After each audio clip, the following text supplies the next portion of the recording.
Hello folks, today is Friday, August 25th, 2023. As usual, my name is Jake Baldino, here to talk about all the video game news that has been going on this week. And where we've had a couple of slow weeks, when it rains it pours. There's a lot of news to talk about, so let's just jump in. The first is centering around Gamescom, where we got a big new look at Cyberpunk 2077. And we're not just talking Phantom Liberty, you know, the new story expansion with a new area and Idris Elba. No, the actual free update that's going to come alongside that just adds a bunch of improvements to the game. Now, if you watch every gameranx video, you know we've talked about this already in the past, breaking some of it down.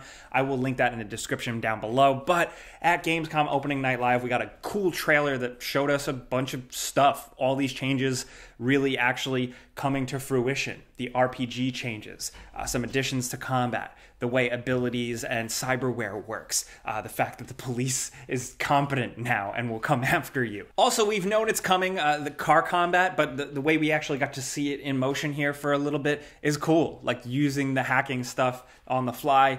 I love to see that. And then, of course, graphically, with this 2.0 update, there's DLSS 3.5 and full ray tracing. So visually, there's an overhaul as well. So there seems to be a lot to look forward to. The game has already been much better since launch, but this seems like it's going to take it to the next level. If you're already checked out of Cyberpunk, you won't forgive them for, you know, their transgressions, obviously, with the launch. Totally fine, but if you stuck around, seems like it's shaping up to be pretty great. And along with that, it is worth mentioning, if we're talking about graphical stuff, Nvidia did announce some fancy new improvements to ray tracing. This new graphics tech seems like it's pretty wild. I'm not good at explaining this, so I will link the video in the description down below, but this is, like we said, coming to Cyberpunk, DLSS 3.5, and it is new ray reconstruction that is an on-the-fly improvement to ray tracing using artificial intelligence and machine learning. A very cool breakdown. They do a good job kind of explaining it for layman's, and it does look gorgeous with what we've seen demonstrated. So check that out, because all the stories I talk about today, of course, are linked in the description. But it is worth catching up a little bit more with Gamescom. We did put out a whole video rounding up the biggest news from Jeff Keighley's live stream presentation, Opening Night Live. But if you missed that, just the quick highlights are Crimson Desert is back, and this trailer makes the game look absolutely insane. There's a lot going on here, and I really am curious to see if they can actually live up to what they're setting up here. Also, Little Nightmares 3 is officially a thing. It's going to feature co-op, and it's coming in 2024. Very, very excited about that. Very, very excited. Wish it was coming out this Halloween, but take your time. The podcast is out now. What? Oh, yeah, they also announced kind of like a Little Nightmares spin-off podcast thing. Thank you, Andrew. I said that specifically, Andrew, because people still go, is that Falcon back there? Is it really? Yeah. I'm not that bird. You are not Falcon. Not that, hashtag not that bird. We got a new look at Black Myth Wukong gameplay and everything, and I gotta say, that monkey is kind of sexy. Can I say that? Legally. Also, Nightingale, we haven't talked about that one in a while, but the early access is now officially, as we know, coming February 2024. Now, stuff is still trickling out of Gamescom as the event goes on in person. I'd love to go one year. Shout out to Germany. That'd be cool. But we have a couple of other trailers we'll talk about a little bit later on, but that's some of the catch-up stuff, really. There's a whole separate video for that if you want to check that out. Oh, but there was one really cool thing I forgot to mention. Half-Life 2 RTX. This is a community project where it's Half-Life 2 quote-unquote remixed, and like it's not just like better lighting or anything like that. Like it's not like an old game with nice lighting. Like this is a big overhaul. This looks really impressive, and I'll always take an excuse to replay Half-Life and Half-Life 2, so here's another one. Also, in case you missed the news, this one's like weird to talk about, man, but Charles Martinet, the voice behind Mario, since Mario had a voice really in games officially with Super Mario 64, he's stepping back from the role of Mario.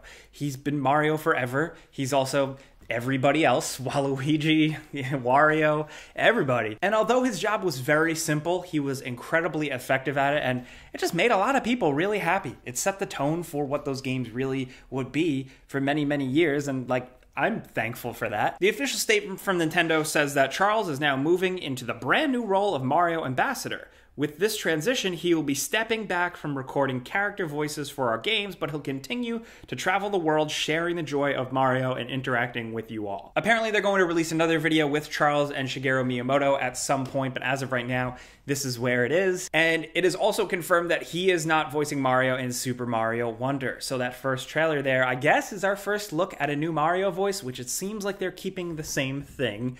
But Charles is stepping back and hopefully living the rest of his life on a beach with that Mario money. But again, he's probably still going to be going on tour, making people happy. And to be honest, a lot of video game fans out there, if you've gone to conventions, I know people that work behind the scenes in video game industry, everybody has a cool story about meeting him and him just being a great person and really embodying the whole Mario vibe. And that's nice. You like to see nice people succeeding and then nice people, you know, flying off into the sunset. If you hear me for a second, it is weird because like video games are a young medium where, you know, we watch old movies, we grow up with these actors or franchise, like Star Wars, like things, and we see characters age, people get old, people pass away. We're used to that. But in the video game world, everything is still so young. And this is the first time, like, it feels like we have like a real big, like, earth-shaking departure like this. Again, his Mario voices were very simple, but they are the games. So, you know, all good things, positive vibes, best wishes to Charles, and I'm looking forward to seeing the video from Charles and Shigeru Miyamoto. But if Nintendo is looking for a Mario voice replacement, we got one right here. We got Ben Starr, friend of the show, the voice of Clive from Final Fantasy 16, the main character. Q, it's me, Mario. That's perfect. I know Nintendo's not going to go for that, but could we get like a mod or something? Because that's incredible. Hey, now before we keep going, just wanted to tell you about today's sponsor, Vessi. If you've been watching this channel for a while now, you probably know Vessi is our go-to for just dependable, comfortable sneakers. For me personally, these have been my go-to right by my door for years, for playing with the dog, going outside, doing yard work, going on adventures. They really check all the boxes, and a big part of that is thanks to the fact that not only are they sustainably made, they're also 100% waterproof, like straight up, but they don't feel waterproof. The material is really clever, so it keeps your feet cool in the summer and warm in the winter. But you can jump in puddles, get caught in the rain, have no problem at all. Vessi shoes literally give you the power to walk through water. Maybe not on water, but through water, and it's pretty awesome. They have a bunch of different styles and colorways to choose from. And again, like I often say, we can talk about the fancy features that these shoes have. They are nice, but the best thing, the most important thing, is that they're comfortable. So if you want to check them out, and if you click the link, it does support the show. All you got to do is head to vessi.com/gameranx and then use code gameranx for 15% off your entire order. So once again, let's go to vessi.com/gameranx and remember to use code gameranx for 15% off, and big thanks to Vessi for sponsoring our videos. Next up, some other stuff I wanted to talk about. We have a new trailer for Stalker 2, which is coming in 2024. It's a nice, awesome trailer. The game still looks great. It's looked great since they first teased it back in the day, and we're glad the developers are taking their time on it, of course. We also got a big flashy new trailer for Robocop Rogue City, and now as the #1 Robocop fan in the video game universe, not Scale Up, it's definitely me, I swear. I still don't know what to think about this one, to be honest. This is a very flashy trailer. It's a very cool trailer, but I'm curious to see how this thing really still plays and if it's going to really have that Paul Verhoeven charm. Just please don't make it like Robocop 3 or the TV show, or maybe some elements of the TV show, but mostly not. Anyway. God, there's a TV show. You're damn right there was a TV show. Also, there's a bunch of new releases this week worth highlighting. Blasphemous 2 is out.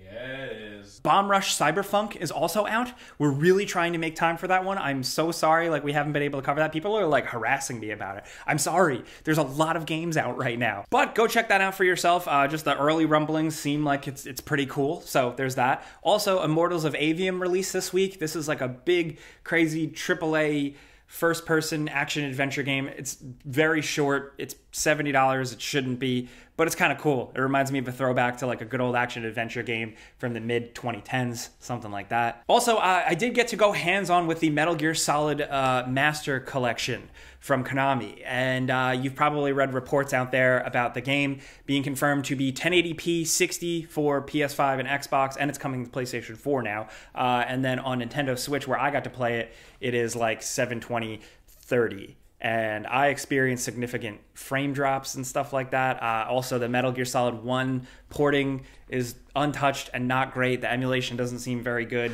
It kind of seems like Konami really just took the ports from the HD collection from the 360 PS3 era and plopped it on a new disc. So there's that. The special features are incredible as a Metal Gear diehard fan and collector. There's a lot of stuff there that'll make people really happy.